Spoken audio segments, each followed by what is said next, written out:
ወጣቱ በጮኝነት ዘመኑ እኮ ሲተዛዘን እኮ በረደሽ ጃኬት የለስትሽ ይባባላል። በእውነቱ ማለት ያው እንሰማዋለን እኮ እናውቃቸዋለን ማለት ነው።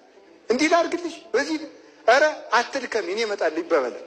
ኋላ ለአንደኛው አይጣ ላይ ድረስ ሴቱም ያውቅበታል እኮ እንግዲህ ሴቱ ራሱ መርጌታ ሲያገቡ አቤት አቤት አቤት የኔታ እግሮትን ልጠብዎት ነጠላዎትን ልጠብልዎት እንትን ላምጣልዎት እንደዚህ ላድርግ ይላሉ። ቅልስልስልስልስ እያሉ አዎ እንግዲህ መጽሐፉን ያለ እኔ ያላልኩም ማምላክ እንደዚያ እያሉ ይቅለሰለሳሉ።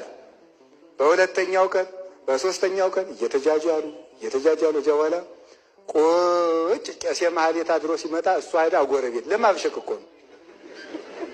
ማህሌት አድሮ ቅዳሴ አድሮ ሲመጣ እሷ ጎረቤት ቁጭ እንጀራ የለም ሰርታ አትበላም። እንዲህ ያለ ሴት እግዚአብሔር ይጠብቃችሁ። እንዲህ ያለ ባልም ይጠብቃችሁ። እሱን ነው የምነግራችሁ ማለት ዘይቱ እያለቀ ትዕግስቱ እያለቀ ድሮ እኮ እንደው አሁን አይ እኔ እንደው አሁን በስልክ ተጣልታችሁ ስትመጡ ባልና ሚስት በጣም ነው የሚገርመኝ።